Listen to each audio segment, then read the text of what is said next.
For some of you, this may be the only real estate instruction you need ever. I started with 10,345 facts and bits of knowledge, laws, guidelines, and lessons learned the hard way, organized and condensed all of that into 25 courses, then boiled it down to 7 principles or 7 rules that hold the secrets to everything you need to know to be a successful real estate investor. So without any further ado, here we go. Rule number 1, know your numbers.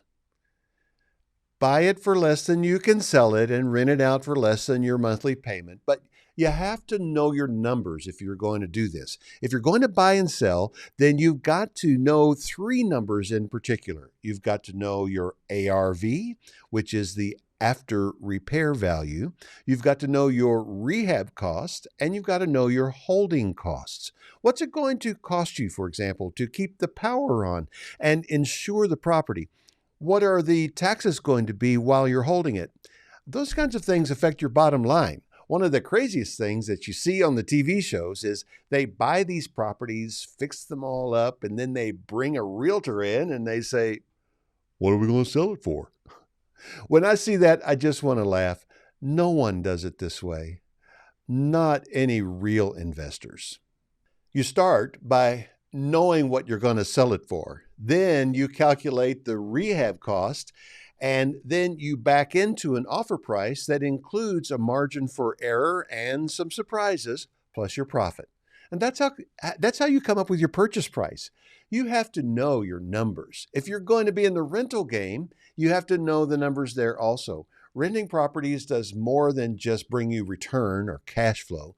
You also get the benefit of depreciation, and you get the benefit of appreciation. When you're talking about rental properties, you want to focus on something called cash-on-cash return. If you're using cash and not borrowing money, this is your return on the property. Okay, it's the same as a cap rate if you're not borrowing money. I don't want to get too worked up about cap rate right now. The capitalization rate is something that you will need to know if you borrow money. You'll also need to understand the loan constant and debt service coverage ratio while you're at it. You can do some research on this, and you can contact us with questions about any of these topics. Just send your questions to questions@flippingamerica.net. We will answer them. And tell us where you're from, because we may use it on the show also. But for now, I just think that you need to focus about your actual cash-on-cash return. Just so happens, I have a course called REI By The Numbers. Click the link below, or you see the link on screen, and you can get more information and you can register.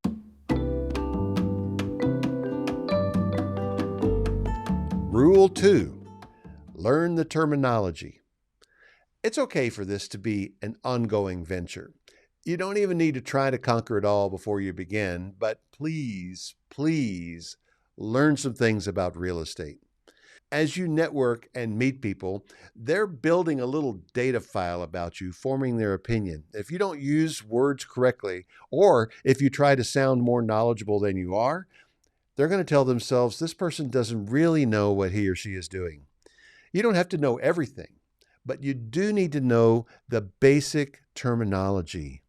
Learn the terminology. Learn the words you're supposed to use, whether you're talking about the contract or the transfer of the property or the parts and pieces of the house. Don't be afraid to ask questions, but do your homework first. And it just so happens I have an entire course on this topic as well. It's called Say What? The Words of Real Estate. I created it originally as a required piece for our mentoring students, but hey, it's getting rave reviews, so we've put it out there as a separate course. There's a link right there. There's a link down in the notes, and you can check that link and check it out yourself. Now, look, I don't have a course on all of these points, so don't worry about that.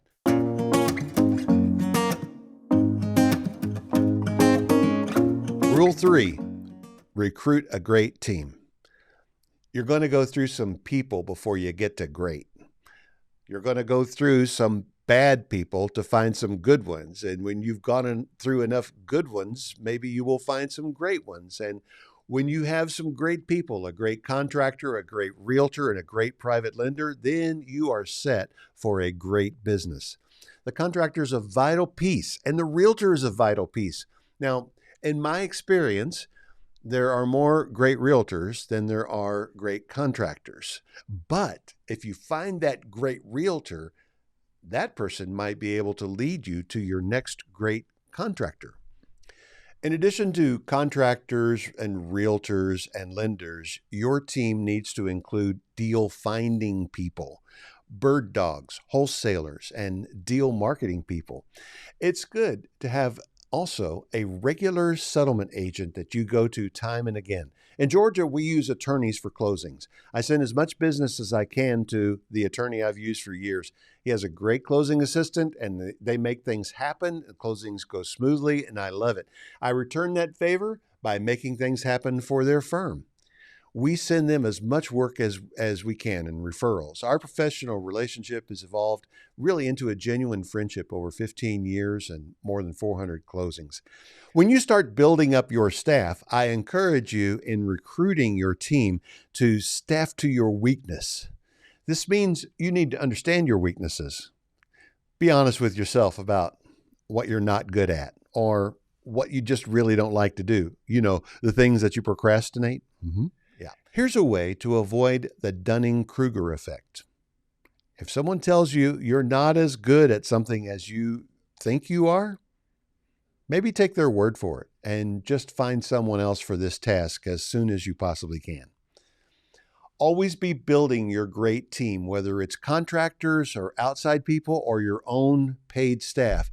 But always be building and always be building that bench because nothing lasts forever. People move away or move on. Your best people will eventually launch out on their own. If you build a good team and a good bench, then you have the basis for ease and a good business going forward.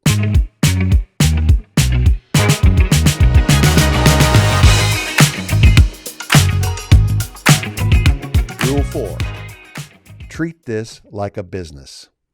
If you don't already know this, you need to take some time to understand how a business actually works. I see this mistake made so often.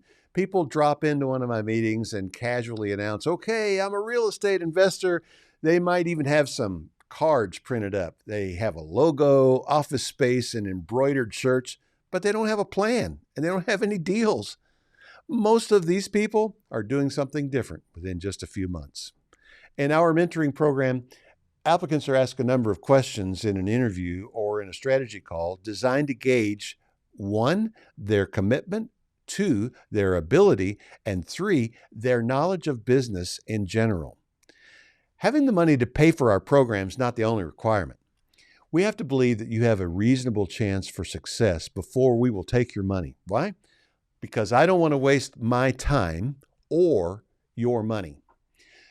You get to the bottom line in the real estate business with deal flow. Business cards and logo design and all of those things are just really a fancy form of procrastination. Your focus on these ancillary items is just going to put off getting to the real thing. I see a lot of programs selling their brand new students expensive asset protection schemes, for example, spending tens of thousands of dollars on entities and structures. Now look, asset protection is important, but not before you have assets. I recommend that you get educated about this, have a plan waiting, and then go find some deals. Create one LLC in the state where you live. That's all you're going to need at first. Until you've proven you can do this business, there's no point in doing anything else. Once you've convinced yourself that this is real and it's going to be a part of your life, then enact that asset protection plan. Eventually, you're going to need business cards, and you may even want a logo and a public-facing website. Fine. But you don't need these things to begin with. What you need to begin with is deal flow. You don't need a fancy office. You don't need an office at all. You just need a place to sit with a computer or where you may be able to even work out of your car.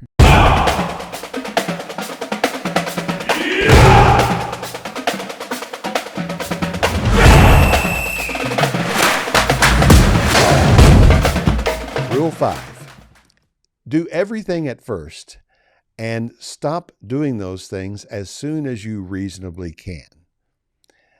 I'm going to say that again.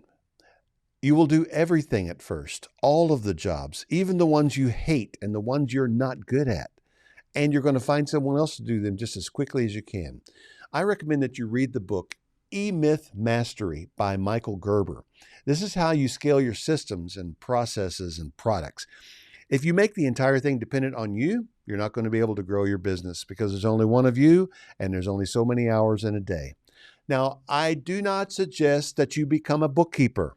That's not what I'm saying. What I'm saying is you need to speak with your accountant, agree on a system for keeping good and effective records that you turn over on a regular basis. They can point you to a bookkeeper who can get it all into right format so you can get your tax returns done. But don't try to be a bookkeeper if you're not one. In fact, if you really want to be a real estate investor, don't try to be a bookkeeper even if you are one. Get to the point where you focus on your thing, and real estate investors have a thing I'll get to in just a minute. If you can paint, you'll be tempted to paint your own properties. When I started in this business, I did everything. I painted, I did carpentry and electrical work and some of the lightweight plumbing. It took me longer to get a house finished because I'm not a pro at any of those things. I thought I was saving money, but soon I realized I was losing opportunities because I wasn't finishing projects quickly enough. My volume was low because I was doing everything by myself. I was a complete do-it-yourselfer to begin with. I even did the for sale by owner bit. I learned pretty quickly, though, that I needed to transfer those duties to someone else as soon as I could. It started by hiring a realtor to sell the houses. Then it was time to get a contractor. And like a lot of investors, I had to go through several contractors before I developed anything like a skill for hiring good ones. When you begin, you're going to be required to do some things that you just don't enjoy. But all of it is worth it if you can get to the point where you can begin to grow and start to replace yourself. A lot of people can make deposits at the bank for you. Any painter can paint your house. Nearly any realtor can sell for you. And this is what I mean when I say you can hire a lot of this out. What other people cannot do for you is say yes to a deal. You can hire people to do your marketing. You can hire people to do your negotiating. I mean, you could hire out every piece of this except for final approval on the deal. In the end, that's the job you reserve for yourself.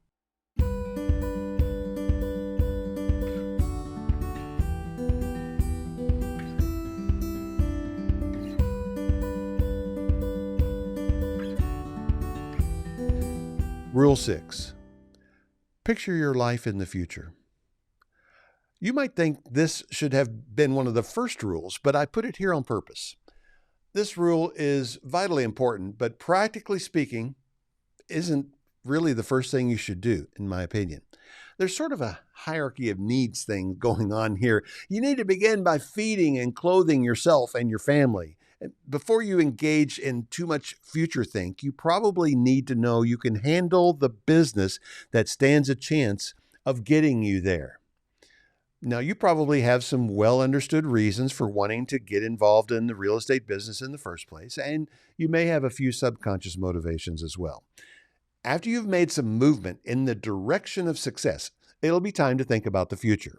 Why? When you clearly picture your desired life in the future, you will find guidance for the activities of today. Where do you want to live? How does that location affect your current investment decisions? How do you wish to spend your time? Your answer to that question may help you sort through multiple opportunities. If you enjoy managing your rentals, you should not plan on moving too far away from them. If you want to flip houses, you're committing to chunks of time that just cannot be omitted from your daily schedule. Think about your life 3, 5, and 10 years into the future. What is the life you dream of? But this is more than career or business. Think about your future reputation as well. Are you okay with being perceived as a slumlord? Surprisingly, some people are. But if that's not for you, be careful where you buy your rental properties. You have some research to do about the community and its possible upside.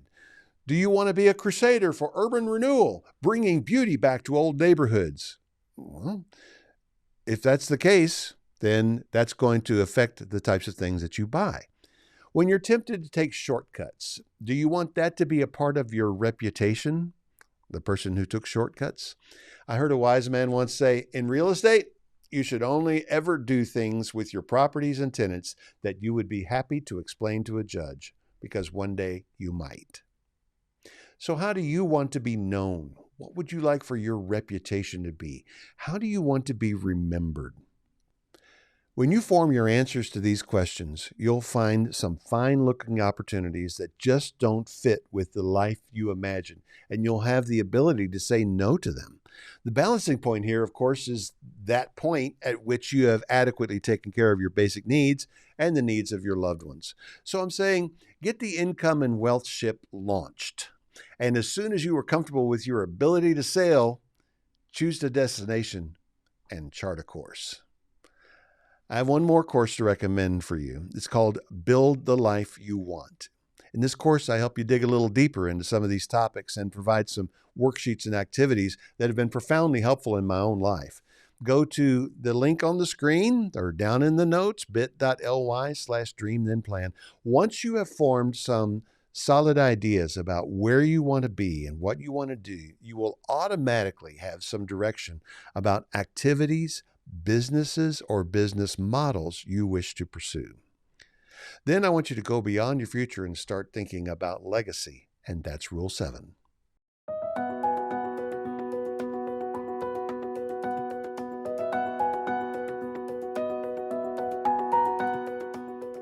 Rule 7. Consider your legacy. First of all, let's think about the kids. George Clooney, in his movie, The Descendants, said, I want to leave the kids enough money to do something, but not enough to do nothing. This is a largely forgettable movie, but that was a memorable line, and it's affected me for many years. Yes, this is a little bit about how much money I want to leave the kids, but it's more than that. I want to provide incentives for them to engage in entrepreneurial activities and make wise spending decisions and develop their own financial freedom. And I want to do that while I'm living and put up the money for them to get involved in businesses they may want to invest in or buy. I can't tell you what to do with your money, but I do want to talk to you for a moment about charity. As you're thinking about your legacy, I just want to plead with you to develop a habit of giving. If you do this, you will be enriched. Your life is blessed as you bless the lives of others. A lifestyle of generosity is perhaps the greatest legacy you can achieve. And even here, if you give it some careful thought, you can develop a legacy plan that could impact people for a long time. And this legacy planning will work its way backwards into your current life activities. You can leave a lump sum to a church or a charity, but I decided to approach legacy the way I did with my kids. This is why we've established the foundation. Giving from the foundation's investment earnings will be based on guidelines I have established during my lifetime. I don't have any illusions about even the permanence of that, but hopefully it will serve to impact future generations in some way. I created the Build Your Life course out of my own journey, and my research told me exactly how much money I needed to earn every year to accomplish everything in my dream plan. I considered how much I wanted to give to charity and to the foundation every year. I know how much it takes to realize this dream, and that informs my goals and plans for every year, and it guides my daily and weekly activities. So those are the 7 rules for real estate investing. Let me go over them again one more time in a quick summary fashion. So here we go. Number 1, know your numbers. Number 2, learn the terminology. Number 3, recruit a great team. Number 4, treat it like a business. Number 5, do everything at first. Number 6, picture your life in the future. Number 7, think about your legacy. There you have it. A guide for what you need to know and what you ought to be thinking about as you go. Fortunately, this is a business you can learn as you go. The important thing is just go. And when you come across something you need to know or learn about, it's okay. I'll be right here.